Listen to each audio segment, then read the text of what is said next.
Summit. As always, I'm your host, Spencer. We know that. With me today, I have a very special guest. Now, I always say I have a very special guest, and I get in a lot of trouble for saying a very special guest for everyone. So I've decided to do the improv game where I take the person's first name, take the first letter of that, add an adjective to it, and introduce that person. So today we have uh, titillating Tyler. That was the first thing I Ooh, thought of. how did you know my nickname from high school? See, That what's funny was, is like I don't even plan these. I literally think of the adjective as I'm getting ready to introduce. So yeah, it's kind of like whatever's the first thing that comes out of my mouth. yeah. That was also a brazen lie. I was never titillating in high school ever, or considered as I such. believed it. I believed it. Thanks. I was thinking also like tantalizing, but I feel like they both are the same meaning, kind of. I don't. No, tantalizing is very Vegas. It's very hot. I like that better. Let's go with that. Yeah. Yeah. Okay. Great. Yeah. Tantalizing. Sure. Why not? Let's just dive into this, shall we? Let's go. Yeah, man. What? I'm so hopped up on caffeine right now, by the way, because it's 9 o'clock Great. where I am, as you know. Yeah. So I am chomping at the bits to get into Great. this. And we'll be chomping at some bits here in a little bit. Anyway, No, no, no, no, what no, is no, no. what is like I don't even know if we can do this anymore. No. What is the question? What is your relationship to improv? Like what is your improv background? So most of my experience, and I may have like one of the most boring experiences of anyone you have on the show, because most of mine revolves around doing small town improv. I know that you did interview with a very good friend of mine, and you've been on our podcast. You did a fantastic job, Yes. Dario. It's a lot of fun. And I know that he's already talked a lot about the experience of doing small town improv. You don't have a lot of venues and that kind of stuff. I can say specifically that I had never done performance up until improv. Mm. I tried out just to support a friend. At the time, I had my best friend Claudia. She was like, "Hey, Paducah Improv, our local improv troupe, they're doing auditions. You should do it. It's kind of it's one of the only cool things about our town, really." And I was like, I got no expectations of getting on board this thing. I'll be there. I literally showed up on laundry day, so I had like a pair of like stained gray gym pants and a pink Coca-Cola Mm. shirt. My hair was like just all over the place, and I got the call back and I didn't expect it. And so I would say that's actually been the formative moment of my adult life, though, because I didn't realize how much like entertaining would be a part of who I am and what it's Sure. done for me as a person, spiritually, in a way, and emotionally.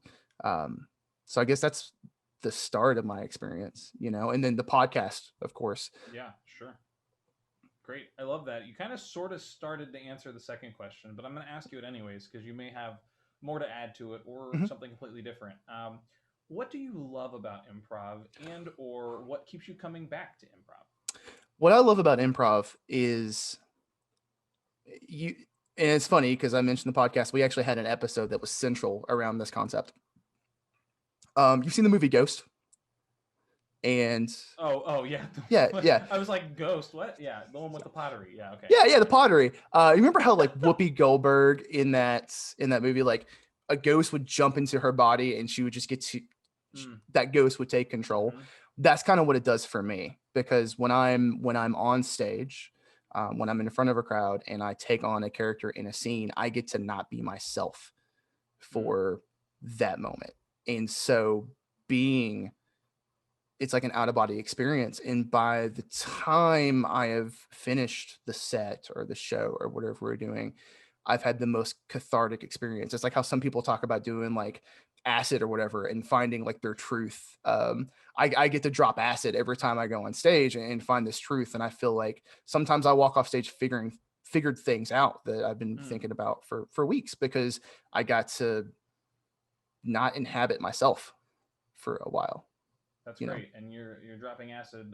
We won't know if it's proverbially or in real life. So I don't promise answer that. I'm a straight A kid. I've never tried the acid, I aside haven't from the either. the metaphorical. Thank you. I'm glad you're a straight kid too. I We haven't can we even. can. I didn't even drink until I was 21. Okay, like this I've is got you where beat I'm on at. that one. I am a bad boy on that one.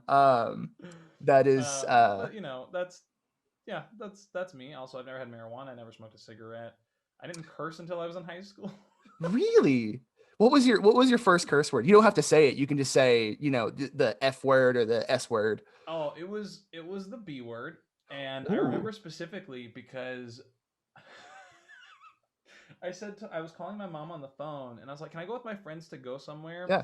And she's like, "No." And so I just put my phone down. I went, "Ugh, sorry guys, my mom's being such a B." And then I pick up the phone. She goes, "What did you call me?" And I went, "I said you're being a witch. You're being very mean, mom. You're being very mean." She goes, "That's not what you said." She's like, "Well," she's like, "You're definitely not going now." And I was like, "What?" And then, but this was also like before I had a car, Right. so Yeah. I couldn't drive myself anywhere. And I But also like that's how rough. her punishment was already doing what she was doing, right? Yeah. Like you're not going to go there harder now, son, for Well, calling and me that. my mom grounded me once, but the grounding, like I really wanted to go see Rent, and then I like talked back to her, so she's like, "You're grounded. You can't go see Rent. You can go to any other movie, but you can't go to Rent." So it was like I was grounded from seeing Rent, but like anything else was fine. Like just the raunchiest rated R movie or whatever. And I was like, "No, I don't. I want to go see Rent." No, that was like I wanted to go see it opening day, so it like tortured me because I got to go the day after opening day. My friends were like, "I saw it," and I'm like, "Okay, good for you." I Um, was too busy being grounded. I'm sorry. I I was too wasn't. busy being grounded. I'm seeing another movie, so Yeah. whatever. Try being I'm grounded seeing and still go Bad to the Boys, movies. guys. I'm going to go see this Will Smith joint. So, see you later. This is my punishment. I have to watch Will Smith Hollywood With it Mark. up with Martin Yeah, Lawrence. exactly. Just a quick segue into this. That's the segue. Is me saying there's a segue. A lot of times with improv, I personally have the hardest time remembering anything that I do in a scene, Hmm. especially when I'm doing something like a herald or a long form where like my character's brought back and people are like, "Oh, the thing," and I'm like, "Tell me what I need to do. I will do it. I just don't remember what you wanted me to do." Right. I was like, y'all got to like really like get it out of me." But but there's also times where like there are certain moments where I'm like, "Oh, I totally understand this concept of improv or like this concept of improv." And so I remember these scenes or these moments as an audience member, as an improviser, as a coach, as a teacher, that will always stick with me. Is there Hmm. a scene or one of those moments for you that you just will like never forget? There's actually two. Oh, Um, great. the first one, um, I'll start with the first one and it'll kind of explain the second one. When I first started improv, and I started with some very talented people, um, and I had to have a very serious like heart to heart with myself. Is like these guys are really good at either acting because they've done it before, or some of these guys are stand ups. They've done stand up before, and so I had to figure out me, a kid who had no experience in performance or stand up or anything. I had to figure out what I would do. And at the time, I was actually doing natural bodybuilding. I was a very physical person. I had really good physicality, and I remember watching. You're going on YouTube and you find this stuff. And I remember watching Chris Farley's entrance. I think it was on Conan's show or Mm, David Letterman's show. And I don't know if you've ever seen this, but he runs down the audience down the stairs in between them, mm, and he's like, oh, oh, he's doing cartwheels, he's hugging people, he's just attacking the the crowd with his energy. And I thought, you know what, I can do that. That's what me personally as a performer can bring, is that energy and that physicality. mm, And so the next time I went out, we do this thing where you would say who was on the team and they would come out. And I just was like, no, guys, I'm going last. And I remember running out and doing a cartwheel and then coming out of the cartwheel and acting like I had a machine gun, like da da da da da da da da da da, and then running up. And of course, back then, I had like these biceps as huge as your head. So I'm running into the crowd, and these people are either stoked about it or they're deathly afraid because I look like I'm about to eat these people. And like mm. I high-fived every individual person in this small studio. And I remember jumping off of the thing. And I was like, you know what? That is what you bring, Tyler. You bring that energy. That's what you can Yeah. bring. And so that, I think that was when I cemented like my kind of style as a performer. Mm, And then the segue to the second moment mm-hmm. was I remember doing a scene with Kyle, another person who I've performed many times with. He's awesome, great with characters. And we start the scene and we're sitting down and we're just looking at each other. We were doing commandos. And we just stared at each other in the eyes, just for like it. I know it wasn't this long, but it just felt like minutes and minutes were passing, and you could just hear the crowd just kind of giggle, right? Like they were just waiting for it. And then finally, I look at them and I just go, "I effing hate you," and they lost their mind, right? Just 3 words. And I think that's when I also, learned that timing, right? How you can control the pace, right? And sometimes you don't have to go big to be funny. And I probably told more of a story in that opening than half the scenes I had done up at that point, with just 3 words and just a few moments of silence. So I think that was another moment where I got it. Yeah, that's awesome. Or got an aspect of it. Yeah, oh, for sure. Yeah, the improv, there's always aspects that you pull and you try to add to your toolbox. One thing you did mention was doing commando scenes. Yes. And I want to, for our audience, because it actually has not been brought up yet, how would you describe a commando? Because for me, I would just say it's a series of scenes that are separated by someone asking for a suggestion in between each of them, which is generally what it is. I mean, that just sounds like general improv. But what would be like a quick description or a quick definition for you of how you describe a commando? That's a really good question. I've always vocalized it in my head. This is the first time I've ever said it out Yeah. loud. It's dirty improv. Yeah, Is great. the I way I love feel that. about it's almost no holds barred, right? So the way that we do our commandos is that we will start with a monologue and for the suggestion from the audience, and then whoever is on the sidelines, they'll pick and choose, cherry pick the things they like to come out, and hopefully eventually those commandos, they may be intertwined, they may not, and that's why Yeah. I love it. That's why I call it dirty improv, right? It may or may not, but either way, you hope you tell a great story in each one of those small scenes. And then we maybe go out and do another monologue, and you can pick whatever you want out of that monologue, or you can still go with elements from the first one. And so you've got all these elements flying around. And so I think that's how I would describe a I commando. think that's great. I think the idea of dirty improv, because it is like there's like rules, and I put rules in quotes because there are rules, but there really aren't. In a commando, it's Yeah. like there's a structure, but like do whatever you want. Yeah, I think it's your fundamentals to showcase at its best, right? Oh, Because for you sure. don't have all these forms and all these structures. It's really just your partnership with whoever you're in that scene at the time. And I think that's an awesome way to display it. Yeah, for sure. Now is a time in the show where you get to any plugs or pitches that you have. You can just throw them out there. Yeah, well, there obviously we talked about it a couple of times. I've got the podcast with myself, Dario, Kathy, and Sarah. It's a improv podcast. It's what if a couple people got together and they wanted to be NPR, but they weren't quite good enough. Anybody watching this right now, Spencer's episode was our last week's episode, and he's going to be featured on this week's as well. So a little plug for Spencer as well there. And then, you can find me on Instagram. It's not very creative, but Bellamy Tyler. I'm not really good at the socials. I'm actually decided, because I think I'm going to do more podcasts. I think I'm going to kick up the social medias. I think I'm going to maybe do a Twitter just for podcasting. I'm starting to learn the value of being a part of the interwebs, Don't we all? And then if you're ever in Paducah, Kentucky, check out Paducah Improv. There you go. We are, safe to say, West Kentucky's only improv troupe in the tri-state area, even, I would say. So sounds right. Yeah. Tyler, thanks so much for joining me here on the Improv Summit. That's a pleasure. I have one last question for you, which is the reason why the Improv Summit exists. And it came out at the time when I had a lot of people coming up to me in like acting classes or just in general saying, Spencer, you do a lot of improv. Where should I take improv? And I'm like, well, that's a really hard question for me to answer because there's a lot involved in that.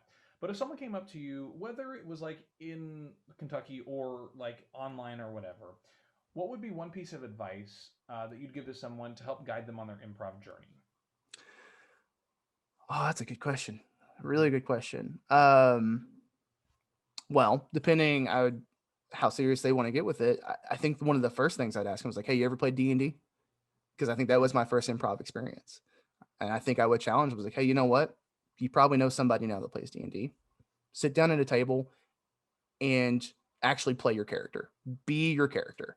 And if you feel comfortable in front of 5, people at a gaming table pretending to be someone else for an hour, go to the next step. For me, I had no idea there was even improv in my backyard, right? So check out your local theater. Check out. I don't think I would have ever known that there was so much in my community. There's a lot of artists in my community. I don't think I would have ever known what was going on in my backyard until I actually stepped into it, right? So you may surprise yourself with your local theater. If I'm understanding the question right, I think I'm getting it. I Yeah, may be no, rambling because that's of the great. caffeine. I ramble all the time on this show, so it's not out of place at all.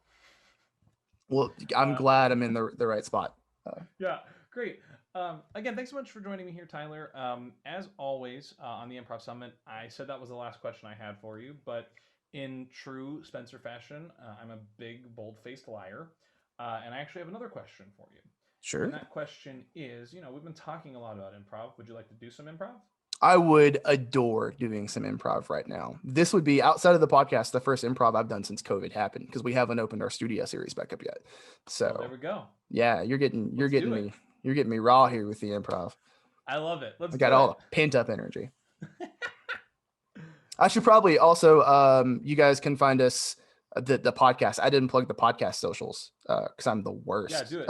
You can find us on Spotify. You can get suggestions to us for interesting guests at askquestionspod@gmail.com.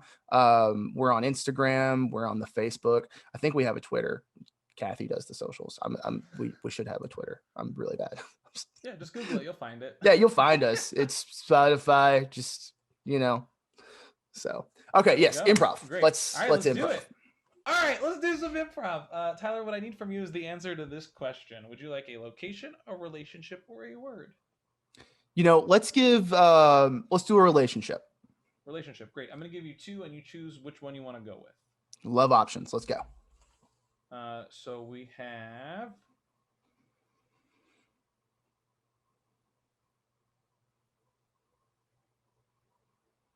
I'm like looking for ones that I haven't done before. I mean, an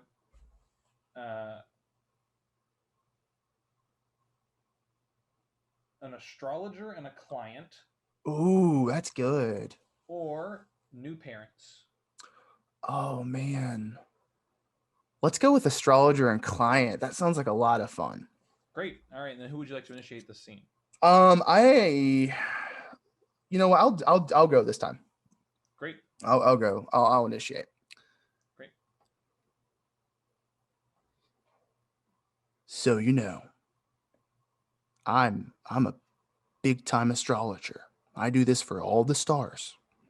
So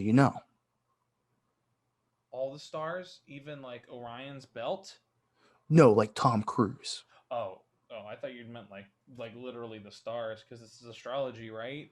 Like the stars in the sky. Well, no, that's astronomy. I'm astrology. I'm an astrologist. I'm going to look at your palm and I'm going to tell you things about yourself. So you're a mind reader. No, that's telepathy. I've got these cards. These are tarot cards. And I'm going to deal you these cards. And these cards are going to tell you what's going to happen to you, and also tell you very vague and general things about who you are. You sound just like my doctor.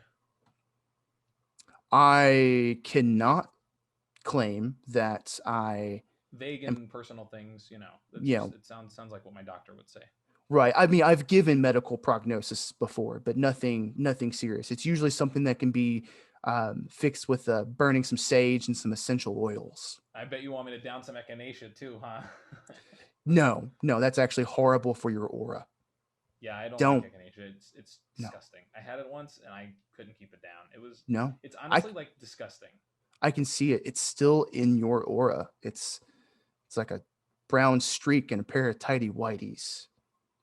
How do you know? About your aura? I can see it right now. And let me tell you, you've got some very bad colors. You've got some browns. You got a fuchsia. Fuchsia is actually the most negative color for the aura. I don't know if this means like black or brown or gray or like beige, but like fuchsia, that's like a, well, I guess fuchsia's kind of like a dark color, isn't it? I guess it's kind of dark. Yeah, it means you have at least 3 people throwing curses at you right now.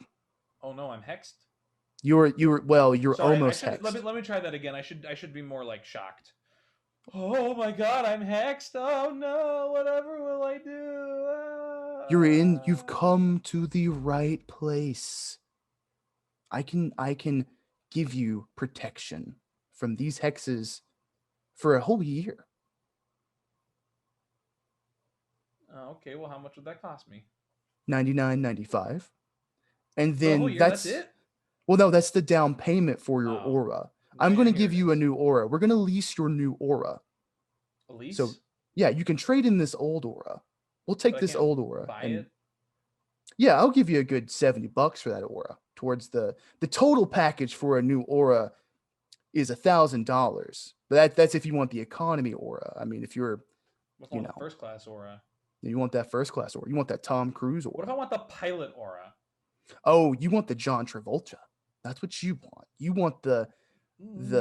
the jetliner of auras. Let me show you this bad boy. You probably can't see it because you don't have the gift. But But I I can. believe it's there. This is You can't fool radiant. me, Mr. Astrology Man. I know that that aura is there, and I want it. You want it. This is Name your price. $2,993.80 plus your firstborn. Well, I thought you said it was $99.95 for the down payment plus $1,000 for a new aura. That was the economy. And then you were gonna send me. You were gonna buy my aura for $70. Yes, you do get a $70 credit. And that credit's Okay. dwindling because that aura is just given out. Can that credit? Can I use that credit towards part of my firstborn? I can see you're not serious about this aura. No. I just have like questions. You know, Sure. as a general customer who Sure. is, you know, possibly skeptical in the ways of astronauts, and so I just want to know, like, can I go to space with you? Funny enough, this aura provides its own oxygen.